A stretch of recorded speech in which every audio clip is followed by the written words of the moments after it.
We're rolling. Welcome back, everybody. Episode 53 of the Jiu Jitsu Dummies podcast. We're sponsored by Fightback CBD.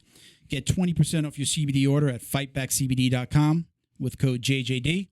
My name is Milton Campus, purple belt, training out of South Florida. I guess this is the first episode I'm not saying my school. We'll figure that out. Yeah, just move on. You can check me out on Instagram at UncleMilTBJJ. The Instagram for the show is at Jiu Jitsu Dummies. Bo behind the camera. Say hello, Bo. Hello, Bo. Our guest today is this man, Joseph Shane Rivera, also known as Zezinho. How you guys doing? How you doing, brother? Good, man. Man, you're early, bro. You got Come on. Wise ass. you got to do. You got to do it. Yeah, man. I appreciate you coming down quick. I usually send a message the night before, like, "Hey, looking forward to seeing you tomorrow," and I didn't do that because I talked to Drew separately. He said he couldn't come, and I think I got confused with like, "Hey, I always send that final like, hey, see you tomorrow, right?" Just in case. But I appreciate you rushing down. Thank you for you're coming off. What'd you say? An 18-hour shift? Yep. All night last night, man, and then it started at 11 o'clock in the afternoon. Yeah. I got home about 6:30 this morning, and then did you get some sleep? You get some sleep? I went straight to training. Really? Yeah. Okay. When we just spoke by chat, you sounded like you were on the road. You're like, I'm coming now. Yeah, I was flying here, so I was like, so you were already out and about. I was picking up working. some Chipotle. All right, man. Like, all right. Well, welcome. I'm going to call you Zezinho for the rest of the show Cool. because it seems like that's what everybody calls you. Yeah. Let me give a couple of quick shout outs to our sponsors. All right, man. DD214 Fightwear at DD214 _Fightwear. Gear for the war on PTSD. Get 15% off your online order at DD214BJJ.com. Please check out their Soul Armor gi. I know they have a few left. In the liner of the gi, it's got the names of fallen soldiers. So it's a really cool gi. They do lots to support the veteran community. Warriors Next Adventure as well. They're a veteran nonprofit helping veterans overcome PTSD through recreational therapy. Check them out at warriorsnextadventure.com. You can donate through the site as well. Huge shout out to Flow and Roll at flow_and_roll on Instagram. Get 20% off your online t-shirt, rash guard, or gi order with code JJD at flowandroll.com. We're working on a t-shirt with them that we're going to start actually having our shirts out at the events that they go to. But check them out for all their gi and no gi gear. Say that 5 times fast. Come on, get it out. Don't forget to like, comment, subscribe, and share wherever you're watching or listening. If you're watching us on YouTube, don't forget to click the bell, and you get notifications each time we launch new episodes. So look, I'm rushing. My bad. I'm rushing because I have an axe throwing event to go through, and I've got an hour drive home. And my wife said, "You better be home by 6:30." Totally understand, man. So I'm rushing. I wanted to rush through that. My bad. I like the way you refer to murder as axe throwing. Yeah. So let's start at the beginning. Let's just. You're a black belt. I am. Under Ricardo Liborio. Yes, sir. Who is he? Also your godfather? I always say that's like my godfather. He took me under my wing, all right. And was just like, I'm like, yeah, it's my godfather, and he tells everybody. Yeah. So you are a first degree black belt. Mm-hmm. How did you get your start in jiu-jitsu? Man, so it's kind of rough in the beginning. Let's do it. So I went through a really bad divorce. Okay. And before jiu-jitsu, I actually trained in shoot fighting under a guy named Bart Vale. You got to look him up, man. Old school guy. Yeah. And I did that when I was really young, and just got into that. And one day I was just sitting on the couch after this divorce. I was a single father raising this kid on my own. Really? And, my buddy at the time, his name was Brock. He worked the front desk at American Top Team, but not the main academy, at an affiliate over there at this Marcus Aurelio. Remember him from UFC? I know the name. Marcus Aurelio and Thiago Alves had a school in Hollandale. Okay, yeah. So I walked in there and I met this guy named Judo Joe. It's brown belt. Just really Great cool. name. And one day he was like, "Man, you got to go check out Coconut Creek." Yeah. So I went over there as a white belt and I met Liborio. Yeah. And I'll never forget, man, the first time I ever met Liborio. You know when you go to the gym, you see these old guys with the gray hair, and you're like, "Oh, they gave him a black belt because he's just Not he's this one. this guy." So I'll never forget. I went up to Lebo and I was like, "Hey, sir, you want to train? Like, because they were to partner up, and I didn't know at the time. And he goes, yeah, stand up.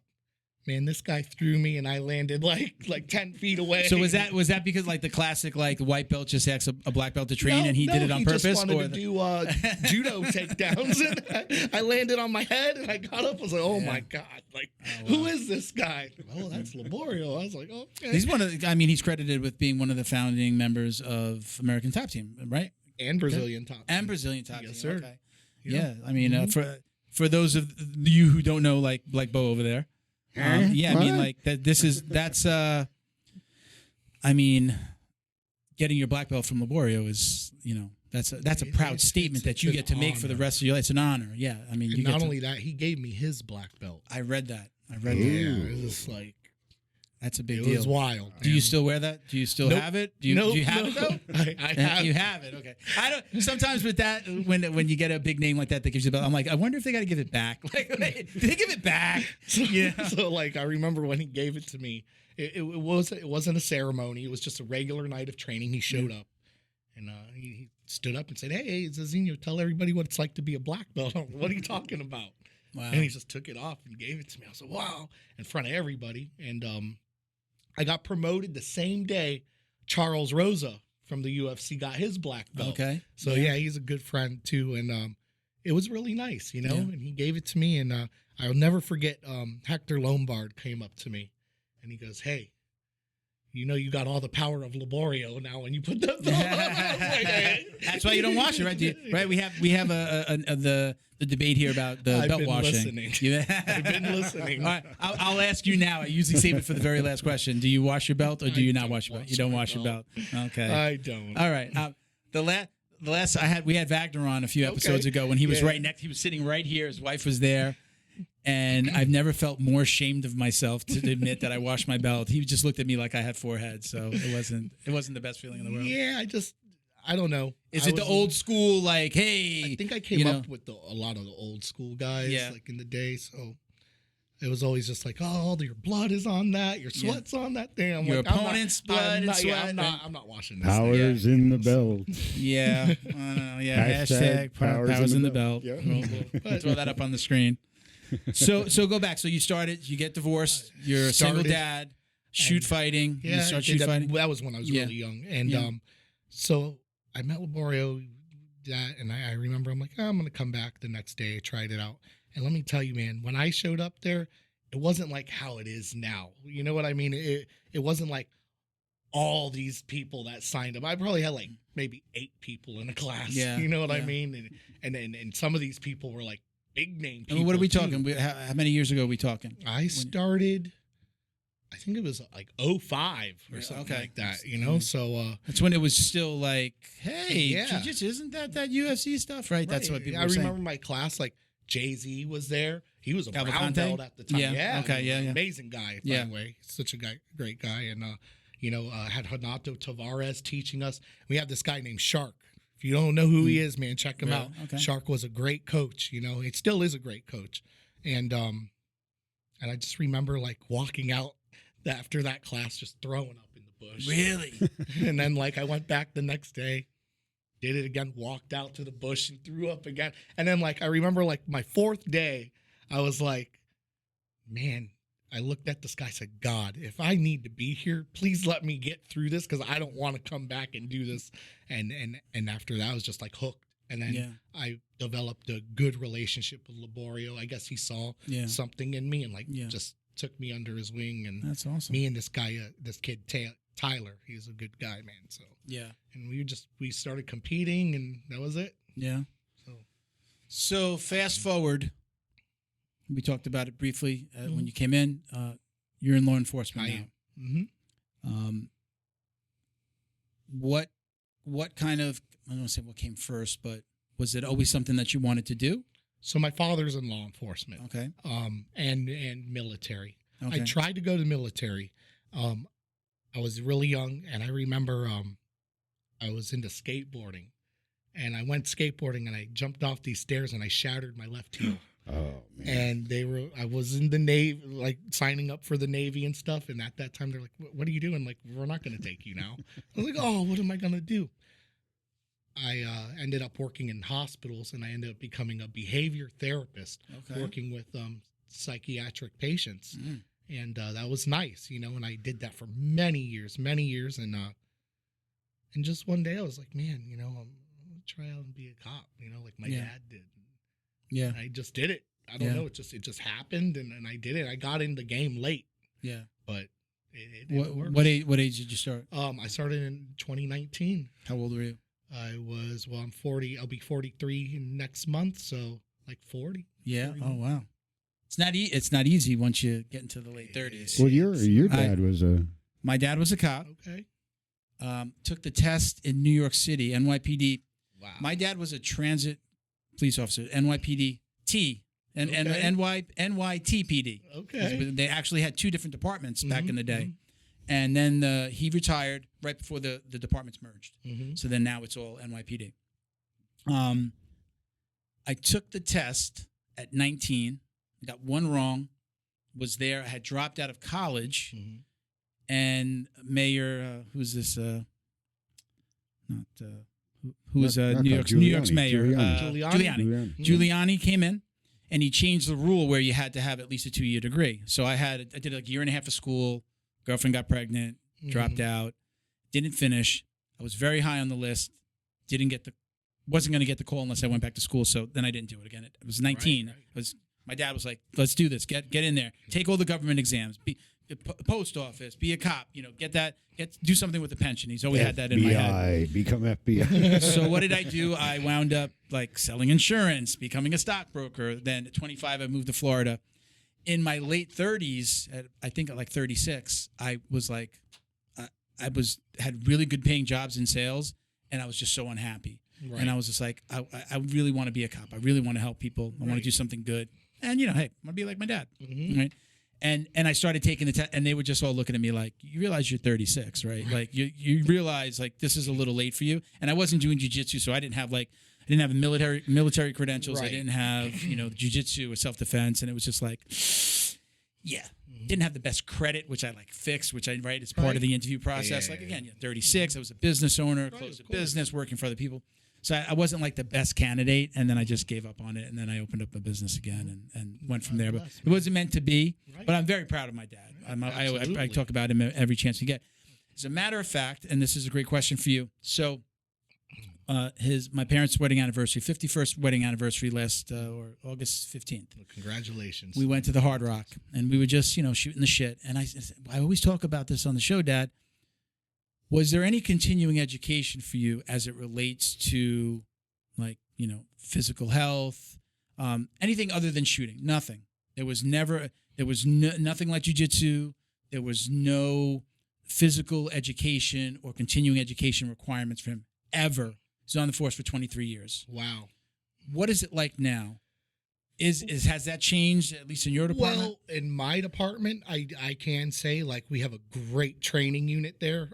My sergeant, great guy. He actually came and trained jiu-jitsu with me a couple times. Yeah. And then we have another guy in there. It's a brown belt under Valente Brothers. Okay. And he's in the training department. So they're really big on, like, hey, you know what? Like, but it's trained on your own, or is it sanctioned by the department? We have some mandatory training requirements that have to be updated every so often. But yeah, like it's really good, and we're really big. We focus really big on training. Now, with that being said, our department also focuses really big on community policing, which I like, because coming from a behavior health background, I feel like more if you could go and speak to somebody and spend that extra 15 or 20 minutes, you can avoid so many problems. Yeah. Just hear somebody out. Human That's connection. all you have to do.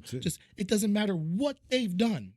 You just hear them, listen to their story. And about me doing this now, I could tell you about probably 90-something% of the time you end up, hey man, resolving the issue just because you took the extra time to hear what they had to say. So listen to what they say. A lot of people just want to be heard. Right? Absolutely. So again, to clarify, so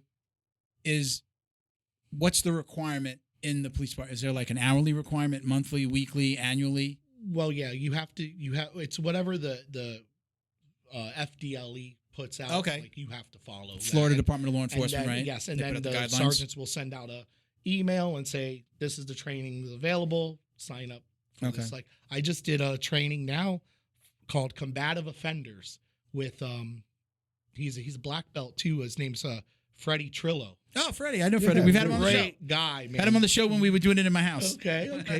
Great dude, right? Yeah, and, yeah. I was just with him down there, and he's like, man, like.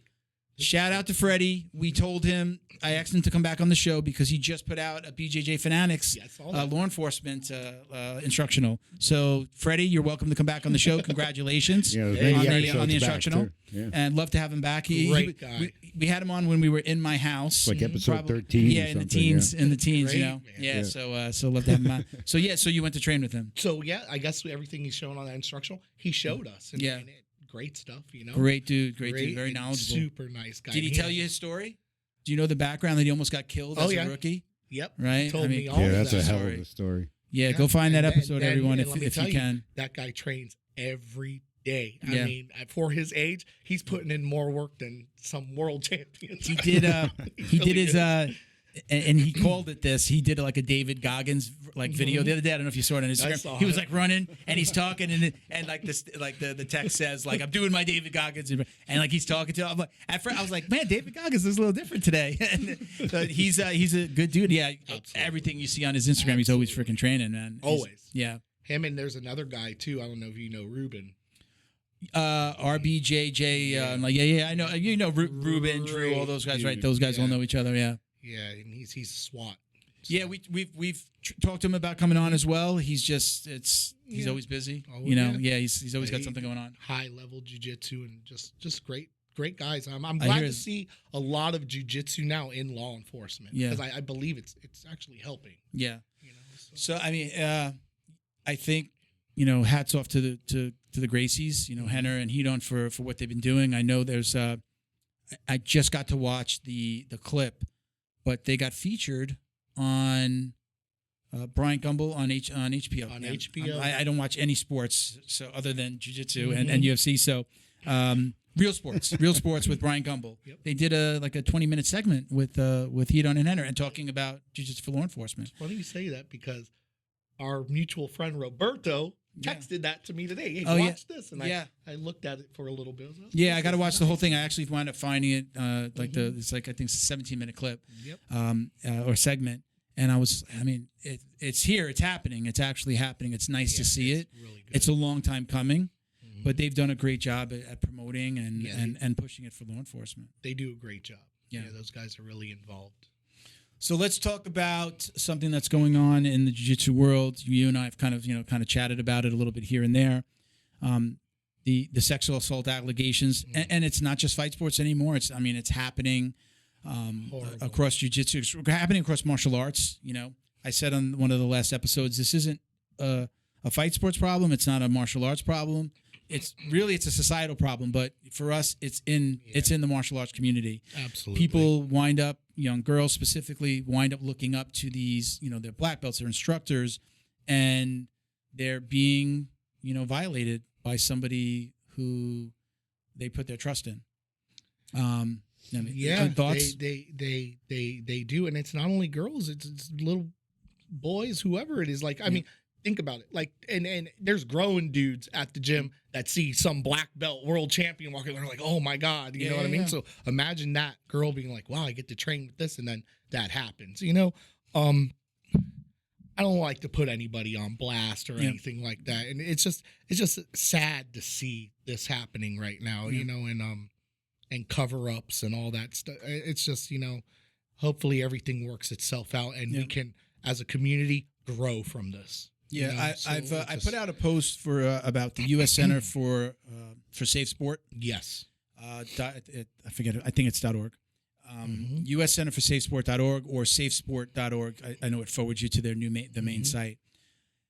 What I liked about it and why I put it out was not only the certification. Great, it gives a certification. Anybody can pass the certification. You could still be a bad dude, right? You could still be a bad person. Correct.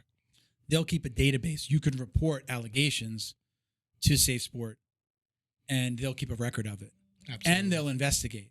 And from what I understand, as I'm learning more and more about it, this really came from the sexual assault allegations in the gymnastics world. In the Olympics, It was born from the Olympics, and now it's open to all sports. So any organization, local, something small and local or huge and worldwide like jiu-jitsu could be using this to get certified. I know they use it for like Olympic judges.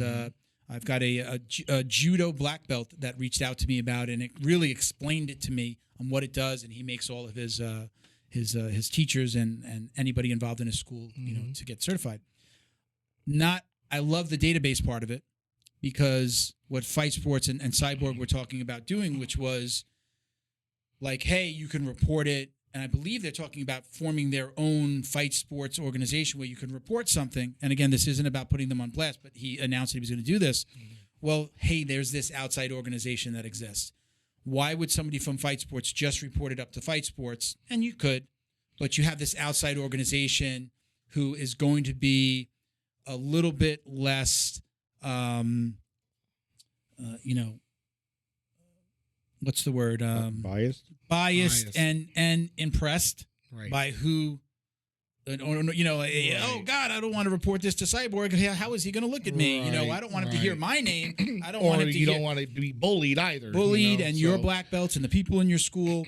Well, this outside organization can look into it. So that's what I really liked. And then to go even a step further, the certification is like $20. Yep. I offered to pay for it for any of the fight sports organizations that have left, get them on good footing, get them started in a really good, on a really good track. I'm willing to pay for all of their coaches. I put it out on Instagram. Hopefully they'll reach out. Amazing. I'll pay for it. On top of that, it's free for parents. Absolutely. And I think that's awesome. If the parents educate themselves a little bit more about what to look out for, to really see when their child is being groomed by somebody who might be a perpetrator later in their life. Again, most of these girls, they were training with these people for years. One specifically was from age 10. She 11, got her she's getting her blue belt from this person. She's getting her, her belt promotions from this person. And, this is going to help even the parent look out for something like, maybe I'm not going to let them go in that car with that person. And maybe this isn't a healthy relationship for my child to be in.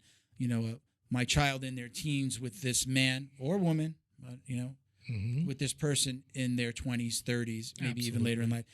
It's an odd position to put the parent in. Hey, well, you can't get them to jiu-jitsu, but this person's willing to pick them up. Do I let them go? Do I not let them go? There was one case where the girl was going to a show. She was invited to a show, and it wound up the coach and her, the young girl, Mandy. I'm not going to say her last name, but she's posted online. I just read about all that. I finished the story this morning. It's crazy. It's very in detail too. That story. Yeah, she even recorded him after the fact, talking about it. So I mean, now back to Safe Sport. It's also great because they have not just one program. There's different programs that you could take within that Safe Sport. Are you registered? Oh, yeah, You've taken it. Okay. So when you say different programs, what specifically? There's the one about sex abuse, and there's one about how to talk to children, and then there's one on, are those individual certifications? Individual. Oh, so you could take each of them. Okay. I think it's about like 6 or 7 of them. Okay. All right. It's a catalog. Okay. Cool. So yeah, it's pretty cool.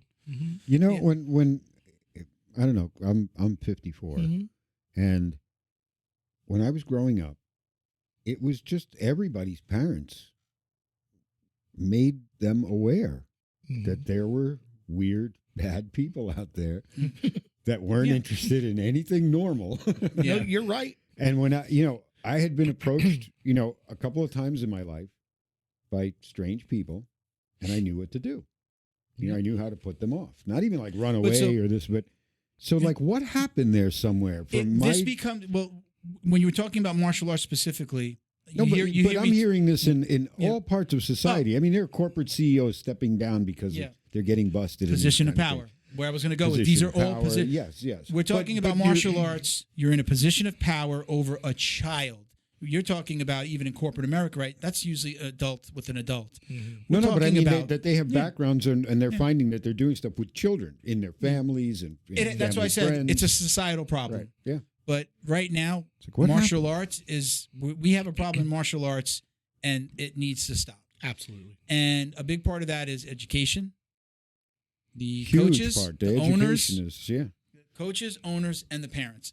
I think that's one of the parts that are missing is that parents expect to, and it's through no fault of their own, parents are expecting that they're bringing them.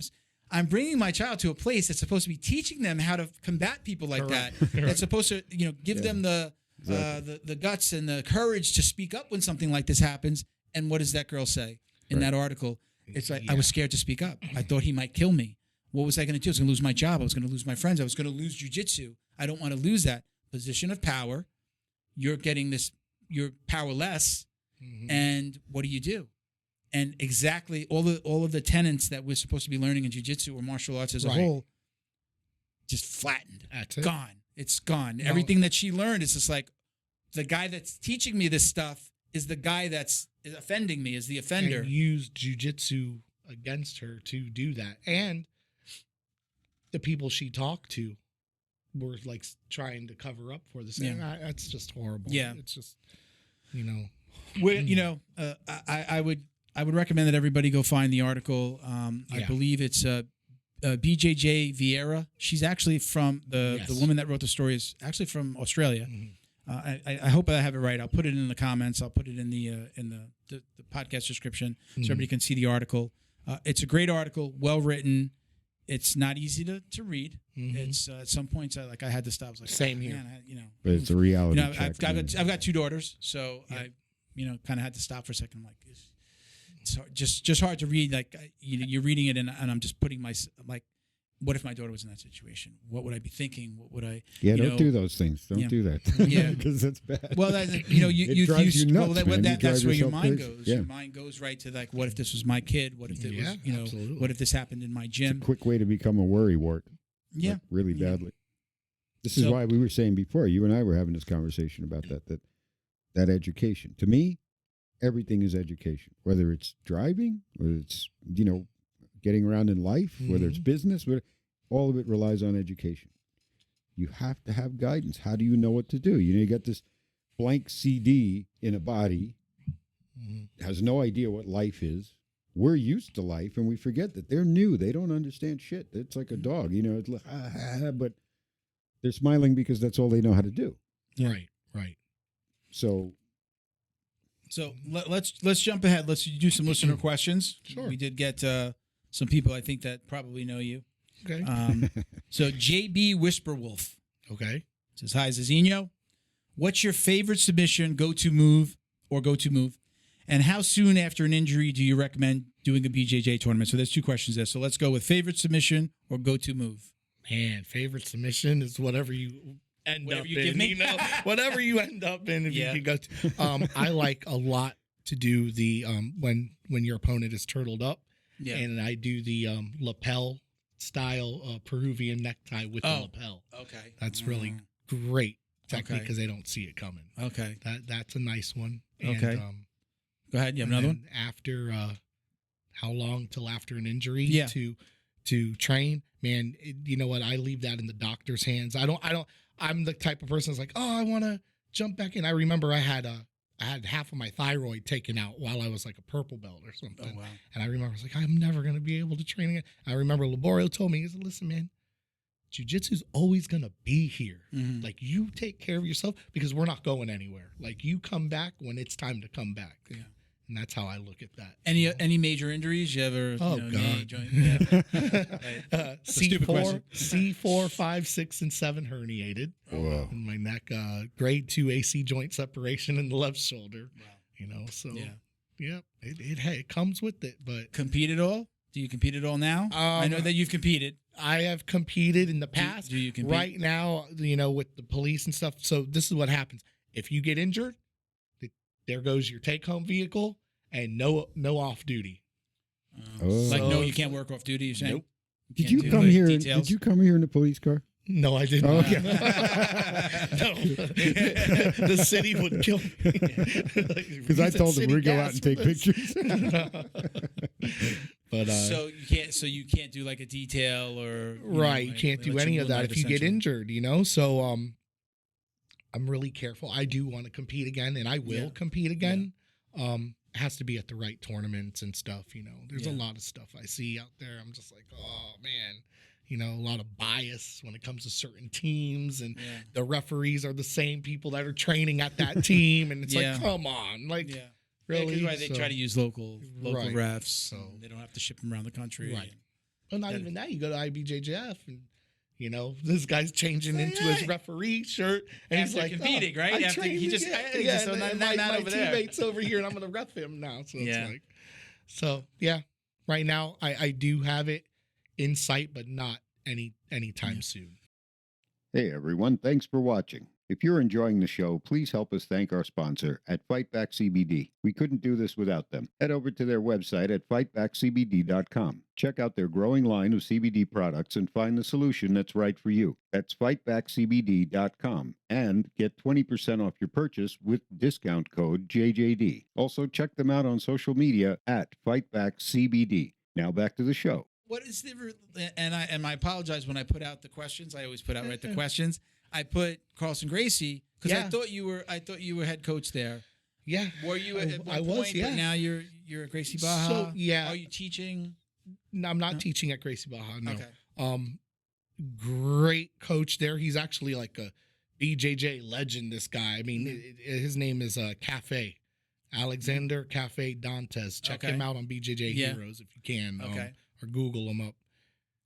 Man, like just a different style, and nothing wrong with Carlson Gracie Jiu-Jitsu. I came up under Liborio with ATT, and then there's multiple coaches there. But they're Carlson. They're essentially Liborio is a Carlson lineage. Yes. Okay. Mm-hmm. After that, we did a thing, and Big J is a really good friend of mine. And when did you guys know each other before? So the way you only know each other through jiu-jitsu? Through jiu-jitsu. So what happened was, Liborio moved, and I was like, man, you know, what's going to happen here? And then I was going to Wellington to train with Shark, but it was just so far to drive, man. Just like driving to get there for an hour, and then you got to drive an hour and a half home. It's just a nightmare. So I went around to a lot of different gyms and tried them out for like a month or so. And I met Jay over there and Davey when he was training down there with Toko. Yeah, over there. And we just hit it off, man. Yeah. Like recognize real. Jay's a natural when it comes to jiu-jitsu. I mean, it's like riding a bike for him. Yeah. You know, and I met him, and he's like, hey man, you know, whatever happened with him, you know, with that whole situation, and I left, some stuff happened, and he's like, man, I'm just going to do my own thing. So he went and got this warehouse out in Sunrise, like no AC, just mats. Old school. Like it was like literally in the summertime, it was like 104 in there, just sweating. All he had was a big Home Depot fan. That was it. And he had a great striking coach. He's still around, named Kevin. Great striking guy. Stay ready. And I remember he's like, man, let's just start bringing some guys over here and start doing some jiu-jitsu together. And we did. And man, we were turning out some monsters in that place. It was crazy, you know. And then, you know, you look at Jay. He works so much, such a hard working guy. And I'll be teaching something, and I would see him here sleeping. Really? Standing up, like sound asleep. Jay, if you're watching, you know, he would be sleeping. And then you're like, all right, I hope he understood what's going on. 2 weeks later, he'll go in a tournament, destroy everybody, and use the technique that you showed, even though you think he's sleeping. He's just like, it's just like the guy is just amazing. You're making me nervous because I talked to him last night, and he was like, hey, man, you and Miguel, you should come down and train. Yeah. But he was kind of like, he said, I got to see what all this belt washing's about. What your jiu-jitsu is all about. You're getting your belt so dirty that you have to wash your belt. I was like, oh, no, he's going to freaking kill me. He's going to tie me to a pretzel. I remember I showed him this You're one. You're not living that down. I showed Big J this one choke, man, and anything I show him, he'll tell you. He does it in the tournament. Like, and I'm just like, dude, like, you know how hard that is to hit? Like, lie, and he just does it. It's just, I don't know. He figures out a way, and he does it. So you'll train with him? I'm still in contact with Jay, still a good friend, and he'll call me up and say, hey, I got this coming up, and like next week I'm going over there to be with him and get him ready a couple days, and Roberto will come over there and I'll hang out with him and do his stuff. So like I just, you know, I'm with Gracie Baja now. Yeah. It's a great. It's different. It's very structured. I'm not used to that. Yeah. And I was like, wow. And then the coach like there, there's a curriculum. Like you got to know all this, and this week we're all doing this. And it's just amazing. And that this week we're all doing this. Is that like every Gracie Baja's doing that, or they're running? I think it is. I think it's like I think everybody's doing this. Yeah. And it's like, whoa. Because you usually see Gracie Baja post, and it's like I just saw that move, and it's like you're seeing them from all the Gracie Bajas. Yeah, it's pretty cool. The coach is, man, the guy's crazy. He's so good. Yeah. Like, it's just like really high level there. My style, I'm just so used to that pressure and pass. Yeah. Pressure. But this is like all this technique now. And I'm just, wow, but. Feel like you're learning, is it reminders or is it learning? I learned from white belts that are like, hey, I saw Gordon Ryan do this. I saw Craig Jones do all right, show me. Whoa, like, okay. It's the funny thing about jiu-jitsu that I always tell people, like, it's name another martial art where people are creating moves that would become part of the curriculum one day. Right. Or things that you see in tournaments. It's just, it evolves. Man. And you can't say that about any other martial art. Name one. I don't know. You really don't. No, I've never seen or heard of one that totally does agree. that. Totally agree, man. The lily pad style is the lily pad style, forever. Or like Keenan with all this worm and lapel and pancake guard. When you were coming up, was there a lot of like leg stuff?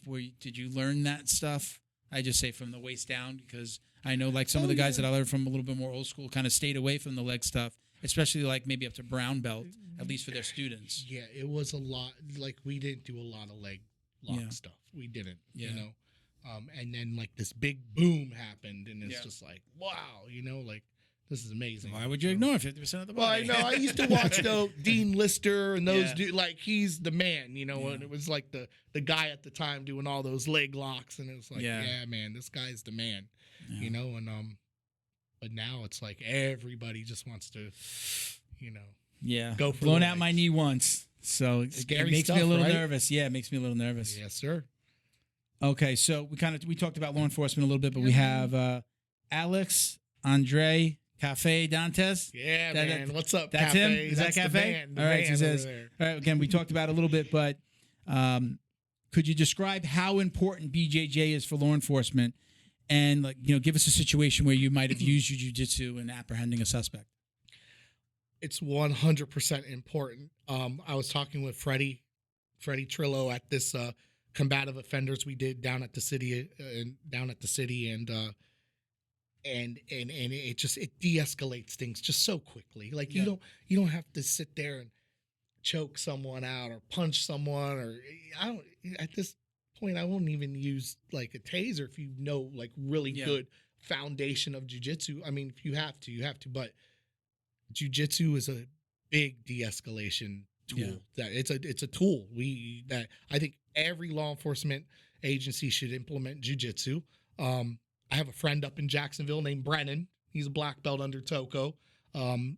Great guy. He's doing a lot of stuff with law enforcement up there. And I think we were talking the other day, and he was telling me, I think the Jacksonville Police Department or Sheriff's Office requires you to go through the academy and be a blue belt by the time you graduate. That's so smart. It's like, Yeah. wow. That's pretty cool. And that's happening in different departments. I think that's happening in Georgia. And okay. That's the blue belt mark is like you need to have at least this. It's so amazing. 10 times more than 100, 1,000 times more than anybody you're going to encounter, on a call for the most part, right? I mean, right, absolutely. I'm preaching to the choir here.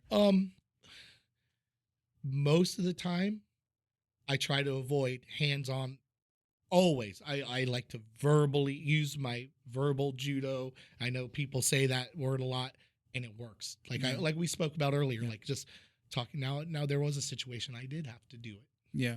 It was Thanksgiving Day, and this guy like just destroyed the whole house and came after one of us, and we just easiest thing, standing Kimura. Hey man, hey, no pain, no nothing. Here you go, Kimura. Hey buddy, I tell my partner, hey, grab his other arm.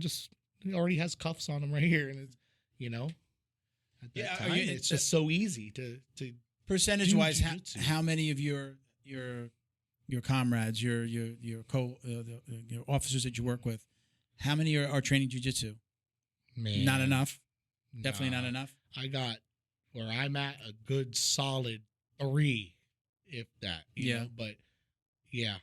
Are you in there preaching? Are you in there like, hey guys, come to school? I have, and I know our training department wants it done. Like they love it. I can't speak on behalf of them and everything, but I see it's gonna be coming. Man. I feel like as guys like you, as people age out or retire, right, and the younger guys come into power, it's gonna be like this should be the norm. Like it's normal for you, so you're gonna preach it later. Right now, they have to seek it on their own, right? I mean, for the most part, they would have to go seek it on their own. Are you ever in situations where you're like, well, you're not going to be able to handle it. Let me get in there because we work as a team, and then they know like. So at work, I got a nickname. The old, like you were saying, the old timers. Yeah, they nickname me at work. They call me Cobra Kai. Cobra Kai. These are the old guys. Hey, Cobra Kai, come over here and do this. I'm like, come on, guys. Like, really, call me Cobra Kai right now. So. Like it's like sending the pit bull kind of like send them in. Call Cobra Kai. He'll take care of this. But more so because they know my background in behavioral health. Oh, really? So okay. They're like, oh man, just he'll go talk to him. Yeah. So like very comfortable in those situations. Very comfortable, you know. So I could see in my mind. I just picture in my mind like people be like, yeah, go ahead, you go, you go take this one. So all right, so thank you for the question, Alex. Yeah, so we've got let's see, old school taking you back. That's the handle on IG. Okay. Zezinho, moving forward through these trying times as a country and as our brothers and sisters, kind of incomplete sentence. What quality trait about yourself are you looking on the most? I guess it's saying like, what attribute do you feel you have the most that helps you in your daily life? And what overall lesson has BJJ taught you in your life? It was a little bit of an incomplete sentence there. I'm sorry. So BJJ has taught me multiple things. It taught me to be patient, number one. Because, when you're like in the bottom of somebody's north-south, breathing all that hot gi air, you got to be patient. That's one of my favorites. Man. You got to breathe, be patient, wait to explode. So I learned patience a lot with like jiu-jitsu, man. I feel like this, and I listen to your guys' podcasts all the time, and like you say, I tell my wife to talk to me after I go to jiu-jitsu. Yeah. It makes life so much better. It really does. I mean, my wife will tell you. My wife's like all about it. Like she's my ride or die. You know what I mean? So she knows. She ever trained? Do you ever get her to train? She has. Yeah. And she has some pretty bad show-your-old geese, and I'm just like, yo, you're not training right. Funny enough, I got one. Man. I got somebody to send me one for free one time from my wife. Yeah. I tried to give it to Bo because my wife doesn't want to wear it. Bo didn't want to wear it either. I brought it back home. Oh man. So I just put I put some mats in my garage. We just moved into a new house. So I just put some mats down. So I'm getting her clothes. She likes kickboxing. Okay, that's her thing. She understands jiu-jitsu now because she fell in love with something that she fell in love with a martial art just as much as I love jiu-jitsu. She can't live without kickboxing. That's amazing. She hates it when she can't get to it after work, and like that she can only go on weekends sometimes. But now she understands. So we put the mats in the garage, getting a punching bag put in, something to hang from the ceiling for her. That's where I started too. That was my love came from boxing and kickboxing. So, but now I feel I got her on the mat for the first time. Like, okay, she's out there, she's training with me, and we're just doing our little warm-ups and stretches and stuff in the garage. I'm hoping that she'll take the opportunity. Yeah. I don't think she realizes. My wife is definitely like, she doesn't realize something bad can happen until the bad thing happens, and then she goes, "Oh, I should have." Okay, right. You got to be prepared for that. Or if it happens to somebody, she knows, I must be. I'm trying to tell her the jiu-jitsu that I can show you and the basics that I can show you. Like, you should take advantage of having somebody that loves jiu-jitsu. You should be training with me. My daughter, 17, going away to college. They want nothing to do with jiu-jitsu. They don't realize that resource. In the same boat with you, man. They don't realize the resource that they have in us. And I feel like I'm a little bit closer to just showing her the basics. I think she thinks that I'm going to treat her like she sees me rolling in the gym, you know, that we're going to be flipping each other over, rolling over, just sweating in her eye. Like, no, I want to show you these basics of, you know, how to protect yourself, you know, talk to her about using her voice and screaming if you're attacked and run, and listen, do this and run away. So I'm getting, I feel like I'm getting closer, right? But I'm still, you know, she's still just saying, jiu-jitsu, I don't want to know jiu-jitsu. Give me a box, you know, I want to hit the bag. So anyway, I feel like I'm getting closer with her, but you have the same. You have the same. My wife's like a black belt in yoga. Like this lady can bend on. I was like, oh my god, she do this stuff, you know. And then like she's afraid that she don't want to get smashed by like a big guy like you or me. She's like, I don't want to. I'm scared of that. And I'm just like, man, I got to get you in with like some girls, to, you know, like that. You guys, and she should know that she could say no if somebody. No, I don't want to roll with you. I'm just going to roll with the girls. Like you're allowed to say no. I mean, most schools, right? You're allowed to say no. You know, maybe sometimes people are a little nervous. Like, I'm not going to say no to my coach. Right. Like, I've never said no to my coach, but I could understand if I was a coach and a female said, I'm really not comfortable rolling with you. I'll watch the move, but can I just roll with the girls? Again, one of the things I loved about where I used to train and where I expect to go back, I'll say, like, everybody thinks like, oh, you just left and you're never going to train again. My fight sports location in Coral Springs where I've trained, which had zero problems through all this. We don't have any problems there.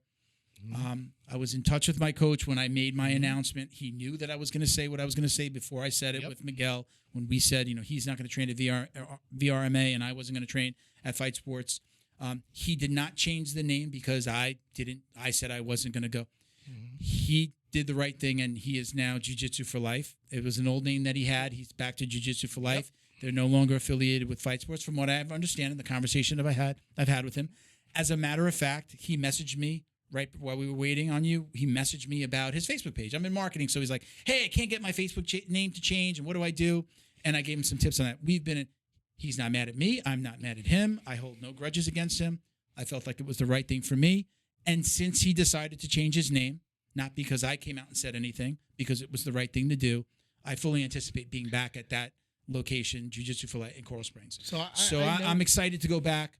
I have not trained because that, for one, and I just felt like I needed to take a break. It was a lot of emotional stuff that I wound up getting invested in. Absolutely. Because of the podcast, because of what happened, because I know people who have been assaulted. I had to take a step back for a second and take a breath. I I felt like I've been breaking up with a girlfriend. Yeah. That feeling in the stomach when you're fighting with even your wife. You're fighting, or you break up with a girl. That pit in the stomach. I felt that way, and I've never had that feeling even when I blew out my knee from jiu-jitsu before. Right. So I'm a little mad at jiu-jitsu right now. I'm just mad at it all. Understand. I'm like, I'm not doing jiu-jitsu right now, but I've been working out, I'm hitting the weights, and I'm gonna strangle some motherfuckers. Hey, sometimes that's what you've got to take a break. You know, it's you have to. First take a time break I needed a mental break from jiu-jitsu. Right. It's usually the other way around. Right. I get it, man. You have a great coach, by the way. I've known him a long time. Yeah. Great. Did you guys fight at a fight to win? You did fight at a fight to win. You looked from. That was a few years ago. I knew Felipe when he was training at Lotus Club. Lotus Club. Never even heard of it. Yeah, let's go. Really? With Armando Conde. Before all this fight sports and all that stuff. Yeah, man. Oh, wow. Old school. Yeah. Super nice guy. I actually won at his tournament. He did the Jiu-Jitsu for Life tournament. Oh, so you know all these names sound familiar. Somewhere from there. It's great. I think it was a blue belt. Yeah. Oh, I didn't even know. Well, I guess it's a small community. Super nice I know. Guy, when I was at that fight to win. I was at that fight to win at the War Memorial, right? So I remember that. I remembered you. I was like kind of far back. So you can't see the faces. But then when I started to look at stuff, I'm like, he looks so familiar. I'm like, I think that's the guy that fought my coach. Yeah, man. That damn lockdown, right? Yeah, lockdown. Man. That's my north-south, and that lockdown, obviously coming from, training under him. And I have, some back issues as well. And that's a big part of his game is that pulling guard and that lockdown because he's got back issues. So I've just been like, I'm going to do that too. And I've got this resource here. So I love that. I love that. I believe he was a police officer too for a while too. He was, I think he was BSO. I think he started as a corrections officer. But I don't know, they let you go out in the street at some point. I think you could it's really two different departments, right? Transition. You have to, you have to go. I believe at some point he was out on the streets as Broward Sheriff. But yeah, he was, he has that background as well. Hell yeah, man. Yeah. And it's crazy. His wife's really good too. Again, I love them to death. If you said you've listened to the podcast, I've always touted, Of course. even before all this mess, like it's just always in my mind. We're a great school, and it's great for women and girls because we've got this husband-wife team, and there's always that female presence. Again, as the father of daughters, it's always something that I think about. You know, like, hey, you're gonna be okay there. Watch this. Don't do this. We go on cruises every year, and I'm always talking to my girls like, you put a drink down, you walk away, you go get another drink. That's right. It's paid for. Don't put anything down. I don't care the age. Don't go anywhere with anybody. Don't walk into a room. I don't care how young or old. You don't go anywhere. Having these conversations and then going to this gym, I was just always like, this is a great location. I've preached it. Every time somebody asks me, they're like, hey, you do some karate. I'm like, well, actually, once you get through the whole explanation of what jiu-jitsu is, I usually tell them, I always say, if you're not near me, find there aren't a lot in South Florida, but someplace that does, has a bully-proof program or some type of bullying program, like they advertise it as a bullying program, or just has a big kids program. If they have a big kids program, it's probably because it's good that they have a good program and more parents are putting them in. Great after-school programs, and that's where Felipe thrives in his kids program. Great kids program. Yeah. I've known that. Yeah. Great kids program. They got a van that picks the kids up from school, brings them in, helps them with their homework. He knocked down some walls recently to add some more mats. Amazing. So the school's gotten bigger. So I fully anticipate being back. Good. I miss it. Good, man. I'll be in there soon. And again, for anybody that thinks that I'm at odds with my coach, I know. Furthest thing. Of course. Again, like I was talking to him. He was in Brazil, out of the country, and we were talking about this. And we were already talking about, hey, again, marketing back. Hey, how do I change this? And what do you think about this name for my IG? Like I was fully engaged in talking to him through this. So although I haven't been in the school, and I know a lot of my teammates are like, hey, where have you been? Are you okay? And we're good, and I will be back, and I hope. I think I'm going to train next week. Right thing to do with all this, it was hard, man. The right thing to do. It was hard. I do wish that more people stood up. Absolutely. I get a lot of messages now from people that are like telling me about schools that are going to transition out. Again, I'm not throwing any stones. I know people are going to transition out from fight sports, and I know that there are other things coming from other schools. I'm hearing the stories. I love Tortillas on Instagram. I know she's involved with Fight to Win. She's been putting out stuff. They outed one guy already, and I think it was a showy roll that dropped him. Yeah, he got Jackson Souza got dropped by. By the way, those guys at showy roll are freaking great. Yeah, man. That's my family over there. Oh yeah, you know them. Love those guys. That's awesome. Yeah, I'm part of that family thing they got going on. What specifically? What do you mean? They say like you're part of the family. Yeah. So every so often they're sending me all kinds of stuff. Oh, that's awesome. Oh, yeah, man. But you know what?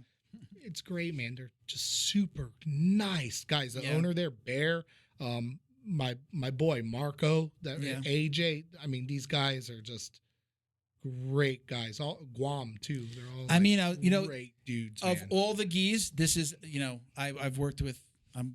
We've got sponsors and people that put out gis. I know Show Your Roll is like. When I first came into the game, it was always like. It's hard to find show your roll gis. Like they sell out of them, right? And like so every seconds, right? And then it's like, you can't get your hands on a show your roll gi. I think it's. I can remember way back. I'm like, okay, show your roll. Okay, I like to look for gis. Sold out. Can't find it anywhere. I love those guys. Yeah, man. They do a lot. They do a lot of stuff for people. Man. Very cool. All right, so we've got. Let me see. We got some time for a couple more questions here. Man. Let's see.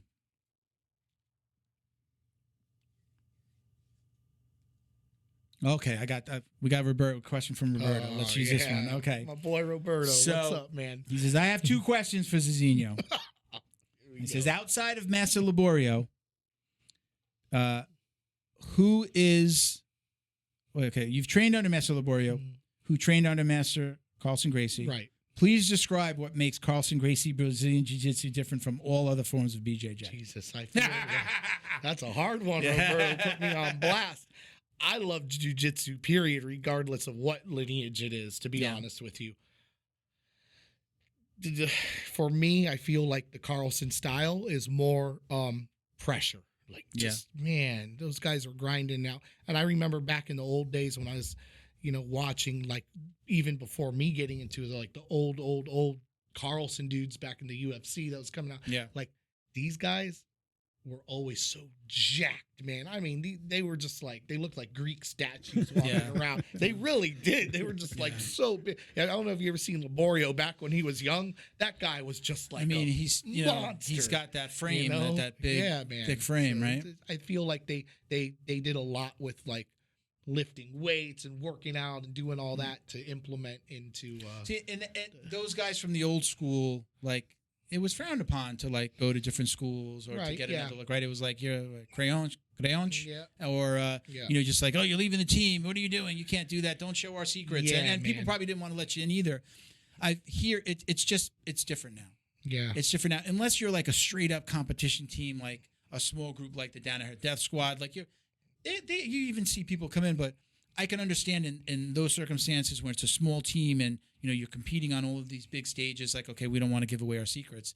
But when you're talking about gyms and local tournaments, I mean, I think it's great to get a different look. And if you want to get a different look over here, then you got to be able to like welcome people into 100%. Your school as well. Liborio always told me, he goes, Zezinho, learn as much as you can from everybody that you can. The good thing coming up at the Coconut Creek location, we had so many people coming in from all over. I mean, I remember one time we were in a class and they had like 16 black belts there one day. I was just like, God, like what the hell is, and they're all from different lineages and you just learn so much from, everybody. I mean, I like as a purple belt, hopefully I'll be seeing my brown belt in this next year. Pandemic and the knee screwed things up for me. I probably would have been there already. I up until now, like I always felt weird about going to another school. Mm-hmm. I'd ask, I didn't do it often. I think probably the first time I did it after training with Felipe was we were shooting a Warriors Next documentary and his AC went. I invited the guys to do it at our location. Mm-hmm. The AC went and I went to Drew's. But it was a perfect fit because Felipe wasn't in the military here in the U.S. and Drew was, he's a Marine, and now I hooked him up with these guys, and they filmed some segments, and they did some interviews, and it was great. So then, like a couple of weeks after that, I went back a few times to Drew's. So like that was the first time I've really trained anywhere else, unless I did open mats where when I first started, I went with my coach. I actually went with my coach. He'd be like, guys, Saturday we're going over to this school, and we'd all go, and then the next week they'd come to us. Mm-hmm. So I experienced that, and it was great because it's like, okay, we did jiu-jitsu all week, and now we're testing it against guys that don't know what we did this week. Right, exactly. We'd still maybe like do a class, learn a move, but then we'd roll, and now you're like, oh, this shit doesn't work on that guy. Right. Oh, he knows the answer to this, or hey, he's never seen it, and like, oh wow, this can work in a tournament 100%. Or on the street, or in a fight situation. I feel like coming up in this, especially South Florida, it's like so big in jiu-jitsu now. It's starting to get like California. Like there's a jiu-jitsu school on every corner just popping up now. Yeah. And I feel like you make so many friends in this community. Like it's just like, hey, my buddy has a school. I'm go say what's up to my buddy. Yeah. He invited me over there now. So all this like Creonche thing, like it is what it is. I've been to a bunch of different schools, after Master Liborio left. It was really hard for me to find a school to stick with. It really can we ask? I think he left because his daughter Bella is blind, and they have one of the best programs for blind children up in Orlando. Okay, so he had to do this for his family. You know, so when he left, it was like, man. This it wasn't like a bad blood thing there at ATT. No. I didn't know if there was some politics going on there and problems. No, I mean there. It's jiu-jitsu. There's always something going on. Yeah, I was gonna say. I'll let you answer that, but I was gonna say, every black belt I've ever spoken to, no politics. I don't get involved in politics. Everybody gets involved in politics. Everybody has some shit going once on. You're in this, and I know this guy doesnesn't like that guy, and that guy doesn't like this guy, and I don't like it. But but go ahead. So he moved up to Orlando. He moved, and it was like, man, what am I gonna do?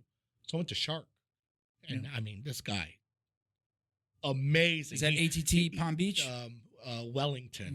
That my parents live right there. I've seen it. Man, I learned like my level went like this. Yeah, like I was just like, but he's like for competition school. Yeah, like this is one of the greatest coaches I've ever met in my life, and very what's the word I'm looking for? He's all about like loyalty and just very like very hard.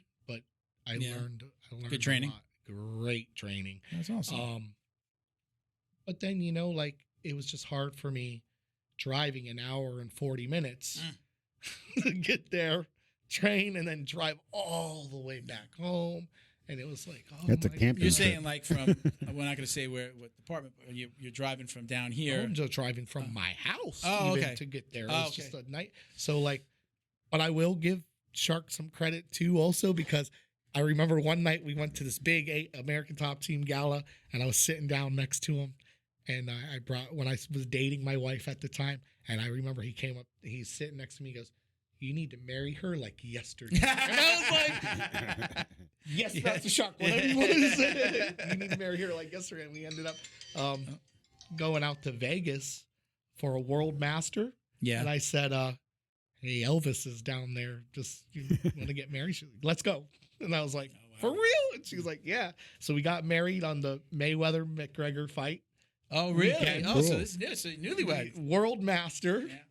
And, you know, we just went to So Elvis Chapel and got married Is by that Elvis. a couple of years? Is that like 2 years? No, 4 years. As Four? of the 4 years? 26 was Okay. 4 years. I'm 2 years in. I just got married Yeah, to okay. I'm December's 2 years. 22 years. God, in. wow. 22 years. Nice, yeah. man. God Yeah, bless. the fact that I've been married for 22 years and she didn't try to kill me yet, Mm-hmm. I did something right. Because I'm Absolutely. intolerable. I am like, it requires a super We're going to special do person. our speed round, but we're really going to do it as a speed All right, let's round go. because we got about 5 minutes, okay? So, preference, gi or no gi? Both. I'm a gi guy, but I'm starting to love no gi, man. Okay. So Takedown or pull guard? I'm loving the takedowns. Yeah. Yeah. Big dude. Just love the Yeah, takedowns. okay. I love watching it. Note to self, stay away from you. Are you a fan of like watching like for grappling? Absolutely. and- I'm yeah? watching Fight to Win tonight. Who's your favorite competitor? Do you have somebody that you really like to watch, either famous or kind of coming up? Man, I gotta say all them Gordon Ryan and you know, the Danaher Death Squad. Those They're guys fun are to just watch, monsters, man. Other than achieving the rank of black belt, Mhm. what is your ultimate goal in the world of martial arts or jiu-jitsu? To give back to everyone what Liborio showed me. Like he was just so nice to me. There was sometimes, I'm gonna say it now, that I never paid a gym membership. He would tell him, "Hey, Zezinho, he's going through some stuff. He's not Yeah. gonna pay this time," you know, and I just want to just give that back and help people, and that's what Big J's doing as well. Like, Yeah. you know, in his school, he's taking a lot of people in, getting programs and saying, "Here, man, like let's get you into this." That's awesome. You know, Hopefully, like, we'll be that's doing what more I with Big wanna J do, too. man.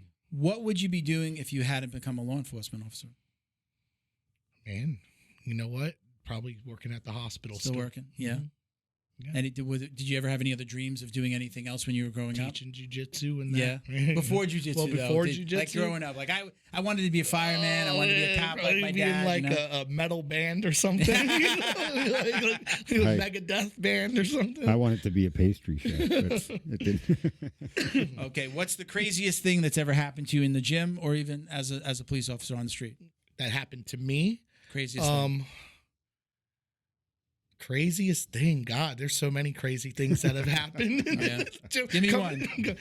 Getting whipped in the foot by Hector Lombard's Indiana Jones whip one day Really? in the gym. He was What? bringing that thing around us. I was like, what the Jesus. hell? He hit my foot. He's a bad dude. Yeah, man. Love that guy. All right. Any regrets as it relates to your martial arts journey? Anything that you wish you would have done differently? Start sooner. We all say. God, I wish I could have started like when I was like 12, you know? Yeah. It's a very In popular jiu-jitsu. statement. But you know what? I say this for myself. If I would have, I did karate, like I did a little bit of Yeah. martial arts, and I always quit. It took me being an adult and realizing, you know, like to fall in love with it and to realize the benefits. I didn't need it. I probably needed it, but I didn't know I needed it. And when I found it when I was 41, I was like, this is, you know, I need this. And the release of that stress that I was holding and the emotional. My first gym, he was a Marine, and he was in law enforcement as well. And he would have, you know, veterans come in and they wouldn't pay.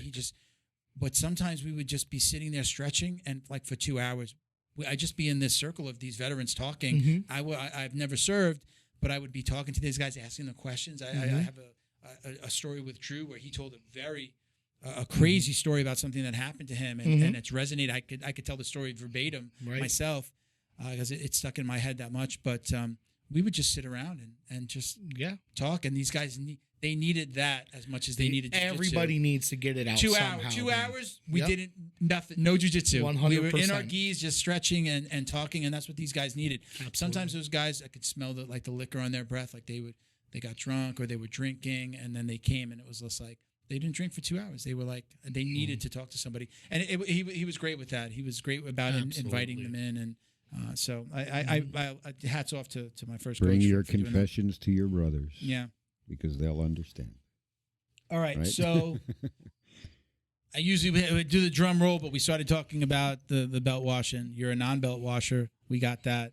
So we're going to leave it at, I'm going to give you a chance to, you mentioned Shuri Roll. Any shout outs that you want to give? If you don't mind. Go. It's your time. First of all, my professor, Cafe, man, like running this squad hard right now. Yeah.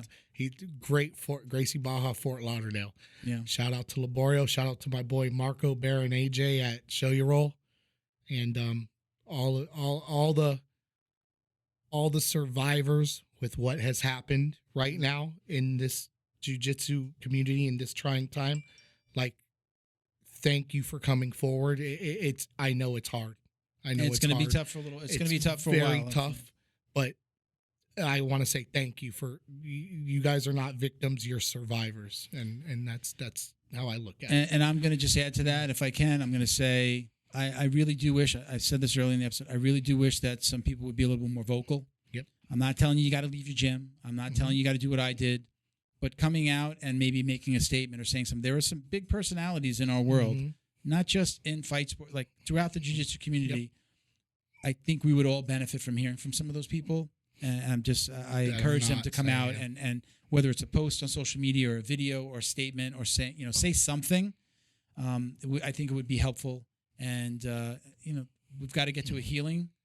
But I don't think we can get there because I think there's a little bit more that's going to be coming out with people like I Love Tortillas. I don't know her actual name. I'm sorry that I don't. But with people like that, saying, hey, "Listen, come to me, and I'm gonna bring your story to the masses." I think that we have a lot more that's going to come out. Yeah, unfortunately. And shout out to Mike Cipriani, amazing guy. Gamblers. Tex Johnson, and and Mo. Star-Lord. Mo is the man. Star-Lord is Josh Ludek. Ludek, right? Yep. Josh Ludek he's Star-Lord, right? So these Star-Lord guys, on IG. Yeah. Shout out to all They've been doing a great job, and I don't know if I would have said things the same way that these guys have been saying it, but they definitely haven't just let this, get what swept under the rug. Yeah, that's good. All right, listen, I'm going to give a couple of shout outs real quick. Sir. I apologize in advance for going through this quickly. All right, shout out to our podcast Patreon sponsors, including Carlson Gracie Winter Haven up in Winter Haven, Florida, cgwinterhaven.com, at Carlson Gracie _Winter Haven on Instagram. Carlson Gracie Broward County in North Lauderdale. Amazing. CarlsonGracieBrowardCounty.com, at Carlson Gracie Broward County on IG. John Way Martial Arts in Plantation, Florida. JohnWayMartialArts.com, at John Way Martial Arts on IG. Shout out to our newest podcast patron, Jebediah Barra. Thank you for joining. Also, Robert Walker, Frank House, Woolsey Rivera, Boa Athletics. You can check them out on IG at BOA_athletics. Michael Pixley Jr., Jason Smiley, Britt Tavar, CJ Carroll, Mission 22, Chuck Reddor, and Roberto Santiago. We thank you all for your support. If you'd like to support the show, you can visit patreon.com/Jiu-Jitsu Dummies. You can join and automatically be entered to win up to $100 in Jiu-Jitsu swag every month. I am behind on the awarding. It is coming. My bad, but I will catch up. Usually let a couple of months accrue, and then I give something out. I'll award it. It's coming, guys. Stick with me. At Jiu-Jitsu Dummies on Instagram for all the ways to watch, listen, and support. You can donate to our scholarship program where we award one-year scholarships to, I think we're going to be sticking with the kids given the current state of affairs. We're going to stick to our younger athletes and competitors. Check out the podcast store at jiu-jitsudummies.shop. You get 15% off with code JJD. Ranked rash guards, tees, backpacks, coffee mugs. little something for you. Oh, man. Got a mug and a T-shirt in there for you. I guessed extra large. I think I was right. Yeah, man. Thank you. We want to thank Weedify. Oh, let me finish up. Podcast Store, get 50% off with code JJD. Free shipping on orders over $50. We want to thank Weedify for all their support and all they do for the veterans and the jiu-jitsu community. For those of you who don't know, they provide therapeutic relief to disabled combat veterans through jiu-jitsu. I will be at this gala in Texas on September 18th with my wife. I'm very excited. Sponsors, there's still opportunities for sponsors, or you can donate at WeDefyFoundation.org if you just want to donate. Just put your logo on his forehead. And yeah. Yeah, rent this space. Last but not least, again, shout out to Fightback CBD. Get 20% off your CBD order at fightbackcbd.com with code JJD. You can check me out again at Uncle Milty BJJ on IG, or I usually am the one answering all of the comments and questions on at Jiu Jitsu Dummies on our main IG for the show. Appreciate you guys. Thank you for coming, brother. Thank you, guys. We'll do it again. We'll do 2 hours like we normally do. Appreciate Sorry you. we got to run. Nope. But thank you, everybody, for watching and listening. Stay safe. Us. Take care, everybody. Thanks, man.